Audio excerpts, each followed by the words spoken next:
नमस्कार दोस्तों, स्वागत है आप सभी का हमारे चैनल में। दोस्तों आज है आंवला नवमी, जिसको अक्षय नवमी भी कहते हैं। तो दोस्तों सबसे पहले आप सभी को आंवला नवमी की बहुत बहुत शुभकामनाएं। दोस्तों आंवला नवमी के दिन आंवले वृक्ष का पूजन किया जाता है, आंवला दीपदान किया जाता है, आंवले वृक्ष की छाँव में बैठकर भोजन किया जाता है, ब्राह्मण भोजन कराया जाता है और बाकी जनों को भी भोजन कराया जाता है। दोस्तों आंवले का दीपदान आप कार्तिक प्रतिपदा से लेकर कार्तिक पूर्णिमा तक यानी कार्तिक के पूरे महीने कर सकते हैं, या फिर आप आंवला नवमी के दिन कर सकते हैं, या फिर कार्तिक मास के जो अंतिम 5 दिन होते हैं जिन्हें पंचभीकम बोलते हैं, उन दिनों में भी आप आंवला दीपदान कर सकते हैं। आंवला दीपदान स्वर्ण दीपदान के समान माना गया है। दोस्तों आंवला नवमी के दिन आंवले का भोग भी लगाया जाता है और आंवले का दान भी किया जाता है। और दोस्तों आंवला नवमी के दिन आंवले का सेवन भी किया जाता है। लेकिन दोस्तों याद रहे, आप जिस वृक्ष की पूजन कर रहे हैं, आप उस वृक्ष में से ना तो पत्तियां तोड़ें और ना ही आंवले तोड़ें, क्योंकि यहाँ पर पुण्य लगने की जगह आपको पाप लगेगा। क्योंकि हम जिस वृक्ष की पूजन करते हैं उसमें से हम पत्तियां या फिर फल नहीं तोड़ते।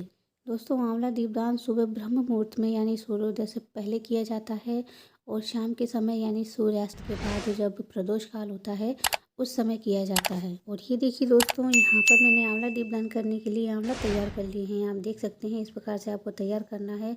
और अगर आपके आंवला ठीक से ना रखा पा रहे हो थाली में या प्लेट में, तो आप इस प्रकार से मिट्टी के जो दिए होते हैं उसमें रख सकते हैं। लेकिन यहाँ पर मैंने जो आंवले लिए हैं वो अच्छे से रखा पा रहे हैं, आप देख सकते हैं। तो इसलिए यहाँ पर मैं मिट्टी का दिया हटा देती हूँ। और ये देखिए यहाँ पर मैंने बत्तियाँ भी रख ली हैं। आंवले में इस प्रकार से होल कर लेना है आपको। और यहाँ पर मैंने एक आंवला बचा लिया है आप लोगों को बताने के लिए। तो ये देखिए इस प्रकार से हमें चाकू की सहायता से जो है आंवले के बीच में होल कर लेना है, यानी एक गड्ढा कर लेना है जिसमें हम बत्ती रख सकें। तो ये देखिए इस प्रकार से हमें चाकू से काट लेना है। तो दोस्तों बहुत ही आसान है। ये देखिए इस प्रकार से हमें चाकू की सहायता से थोड़ा सा गड्ढा टाइप का कर लेना है जिसमें हम बत्ती आसानी से रख सकें। और आप तिल के तेल का या फिर घी का आंवला दीपदान कर रहे हैं उसको थोड़ा सा डाल भी सकें इसके अंदर। तो ये देखिए दोस्तों इस प्रकार से हमें आंवले के अंदर थोड़ा सा गड्ढा कर लेना है, ये देखिए चाकू की सहायता से। और इसके अंदर अब हम रख देते हैं बत्ती।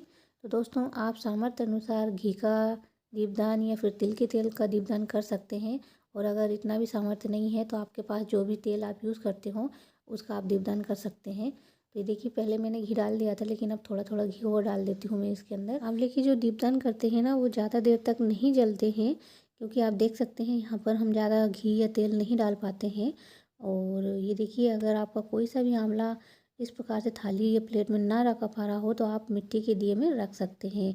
और अगर रखा पा रहे हो तो आप ऐसे भी रख सकते हैं। और ये देखिए दोस्तों यहाँ पर मैंने एक स्टील की प्लेट में स्वास्तिक बना लिया है। स्वास्तिक को भगवान श्री गणेश का प्रतीक चिन्ह माना जाता है, तो इस वजह से मैंने यहाँ पर स्टील की प्लेट में बना लिया है। आपके पास तांबे की, पीतल की जो भी प्लेट अवेलेबल हो आप उसमें इस प्रकार से स्वास्तिक बना लें सबसे पहले। और ये देखिए यहाँ पर जो आंवले हैं वो हम प्लेट में इस प्रकार से रख देंगे, ये देखिए। और दोस्तों अब हम इन दीपों का जो है पूजन कर लेते हैं, क्योंकि दीपदान करने से पहले हमें दीपों का पूजन करना रहता है। तो ये देखिए यहाँ पर सबसे पहले हम जल से मनस देंगे, यानी जल चढ़ा देंगे। आप चम्मच से भी चढ़ा सकते हैं और पुष्प से भी चढ़ा सकते हैं। और यहाँ पर हम तिलक भी करेंगे। तो ये देखिए यहाँ पर मैंने कुमकुम लिया है, पीला चंदन यानी अष्टगंध लिया है, हल्दी ली है, और इनमें हम तिलक करेंगे। जो हमने आंवले के दिए लिए हैं उनका हम तिलक करेंगे यानी पूजन करेंगे।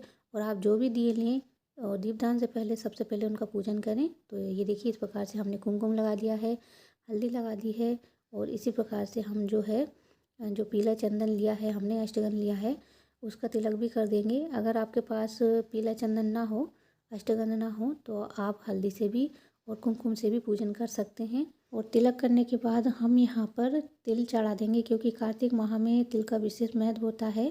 तो ये देखिए यहाँ पर इस प्रकार से हम तिल चढ़ा देंगे। अगर आपके पास तिल उपलब्ध ना हो तो आप चावल भी चढ़ा सकते हैं, लेकिन यहाँ पर मेरे पास तिल है तो मैं तिल चढ़ा देती हूँ। और इस प्रकार से हम पुष्प भी चढ़ा देंगे। आप कोई सा भी पुष्प ले सकते हैं और इस प्रकार से आपको चढ़ा देना है, ये देखिए। और पूजन करने के बाद हमें भोग लगा देना है। आपने मीठे में जो भी कुछ बनाया है आप उसका भोग लगा सकते हैं। तो यहाँ पर मैंने गुड़ लिया है, मैं गुड़ का भोग लगा रही हूँ। और ये देखिए इस प्रकार से आपको भोग लगा देना है। और भोग लगाने के बाद आपको फिर से जल चढ़ा देना है, यानी जल पिला देना है। देखिए आप देख सकते हैं। तो दोस्तों पूजन करने के बाद आपको आसन देकर जो है दीप रखना है। बिना आसन के आपको दीप नहीं रखना है। तो यहाँ पर इस प्रकार से आपको तिल रख देना है और इस प्रकार से दीप प्रज्वलित करके रख देना है। तो दोस्तों यहाँ पर मैं अभी रख नहीं रही हूँ, आपको दिखाने के लिए मैं आपको बता रही हूँ। और आप चावल का भी आसन दे सकते हैं और चावल ना हो तो आप गेहूँ का आसन भी दे सकते हैं। और उसके बाद हमें दीप प्रज्वलित कर लेना है। दोस्तों आप 5, 7, 11, 21, 51, 108 जितना भी आपका सामर्थ्य हो उस हिसाब से आप दीपदान कर सकते हैं। दोस्तों ये दीपदान आप अपने घर के मंदिर में भगवान विष्णु की प्रतिमा के समक्ष या फिर भगवान श्री कृष्ण या लड्डू गोपाल की प्रतिमा के समक्ष या फोटो के समक्ष कर सकते हैं। किसी भी विष्णु मंदिर में, श्री कृष्ण मंदिर में कर सकते हैं। तुलसी जी के निमित्त कर सकते हैं, पीपल वृक्ष के निमित्त कर सकते हैं, घर के मुख्य दरवाजे पर कर सकते हैं, आकाश दीपदान कर सकते हैं, किसी भी नदी या फिर जलाशय में आप आंवला दीपदान कर सकते हैं। दोस्तों कार्तिक माह में दीपदान का विशेष महत्व बताया गया है। आप डेली दीपदान न कर सकें तो कुछ विशेष तिथियां होती हैं जिन पर आप दीपदान कर सकते हैं, जैसे कि नवमी तिथि, एकादशी तिथि, देव दिवाली या फिर कार्तिक पूर्णिमा, इन पर आप दीपदान जरूर कीजिए। और दोस्तों ज़रूरी नहीं कि आप आंवला दीपदान करें, अगर आपके पास सामर्थ्य है तो आंवला दीपदान आप अवश्य करें, क्योंकि आंवला दीपदान स्वर्ण दीपदान के समान माना गया है। और अगर आप आंवला ना खरीद पाएँ, सामर्थ्य नहीं है, तो आप जो आटा होता है आप आटे के दीप बना करके दीपदान करें। और अगर इतना भी सामर्थ्य ना है तो आप जो मिट्टी के दिए होते हैं उनका दीपदान अवश्य करें, लेकिन कार्तिक माह में आप दीपदान अवश्य करें। तो पहला दीपदान आपको भगवान विष्णु के निमित्त करना है। दूसरा दीपदान आप तुलसी मैया के निमित्त कीजिएगा। ये देखिए इस प्रकार से आपको पहले आसन देना है और उसके बाद आपको दीप रख देना है। देखिए आप देख सकते हैं। और दोस्तों सामर्थ्य अनुसार आप किसी भी चीज़ का दीपदान कर सकते हैं। तो यहाँ पर मैंने आंवला लिया है, अगर आप आंवले का दीपदान करते हैं तो बहुत ही शुभ रहता है।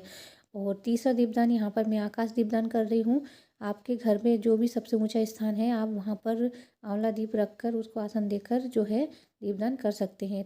चौथा दीपदान में यहाँ पर केल वृक्ष जो होता है वहाँ पर कर रही हूँ। ये देखिए आप देख सकते हैं। आप घर के मुख्य दरवाजे पर भी कर सकते हैं।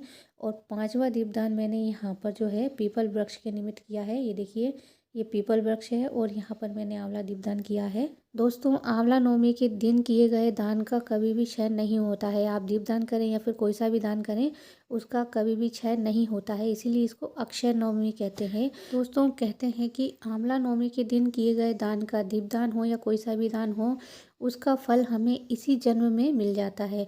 बाकी अन्य दानों का जो फल होता है वो दूसरे जन्म में मिल जाए, लेकिन हमें इस दिन किए गए दान का पुण्य जो है, जो लाभ है, वो हमें इसी जन्म में मिल जाता है। तो दोस्तों आज की वीडियो में बस इतना ही। वीडियो पसंद आए तो वीडियो को लाइक करना, शेयर करना, चैनल पर पहली बार है तो चैनल को सब्सक्राइब करना। तो फिर मिलते हैं दोस्तों नेक्स्ट वीडियो में, तब तक के लिए नमस्कार।